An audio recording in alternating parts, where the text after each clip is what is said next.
विद्यापीठ असेल, महाविद्यालयीन शिक्षकीय शिक्षकेतर कर्मचारी असतील, यांना 50% उपस्थित राहण्याची मुभा उद्यानंतर आम्ही देणार आहोत।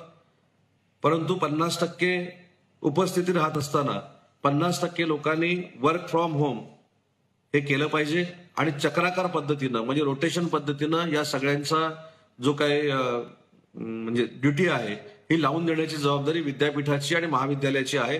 आणि म्हणून हे निर्णय घेत असताना आम्ही शिक्षकांचा देखील विचार केलेला आहे, शिक्षकेतर कर्मचाऱ्यांचा देखील विचार केलेला आहे आणि 50% उपस्थितीमध्ये ऑनलाईन एज्युकेशन हे सुरू राहिलं पाहिजे।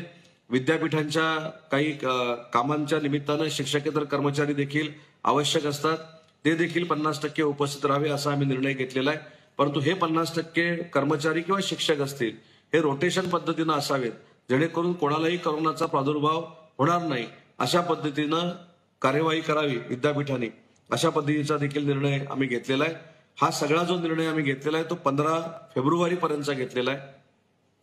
परीक्षांच्या बाबतीमध्ये देखील 15 फेब्रुवारी नंतरच्या परीक्षा कशा पद्धतीनं घ्यायच्या याचं स्वरूप देखील येत्या 2-4 दिवसामध्ये बसून आम्ही ठरवणार आहोत। परंतु ज्या पद्धतीनं सुरुवातीला आम्ही सांगितलं की महाराष्ट्र राज्याचे मुख्यमंत्री उद्धव ठाकरे साहेब असतील, उपमुख्यमंत्री अजितदादा असतील, पर्यावरण मंत्री स्वतः आदित्यजी ठाकरे असतील, बाळासाहेबजी थोरात असतील, यांनी जी भूमिका मांडलेली आहे की विद्यार्थ्याला कुठच्याही परिस्थितीमध्ये या संसर्गाचा परिणाम होता कामा नये, याच्यातनं या संसर्गातनं विद्यार्थी त्यांचे पालक हे सुरक्षित राहिले पाहिजेत। म्हणूनच आज आपण हे पहिलं पाऊल टाकतोय। मला आपल्याला विनंती करायची आहे की जरी हा निर्णय उच्च व तंत्र शिक्षण विभागाने घेतलेला असला तरी स्वतःचं संरक्षण करणं, मास्क वापरणं, हात सॅनिटायझिंग करणं, सोशल डिस्टन्सिंग पाळणं ही काळाची गरज आहे आणि म्हणून पुन्हा 15 फेब्रुवारी नंतर आपल्याला कॉलेजेस सुरू करायचे आहेत।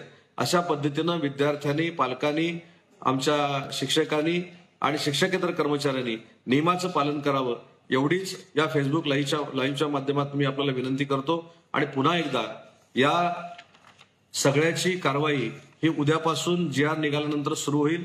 परंतु ही कारवाई फक्त अकृषी विद्यापीठापुरती मर्यादित नाही, तर हे नियम प्रायव्हेट युनिव्हर्सिटीना देखील लागू राहतील।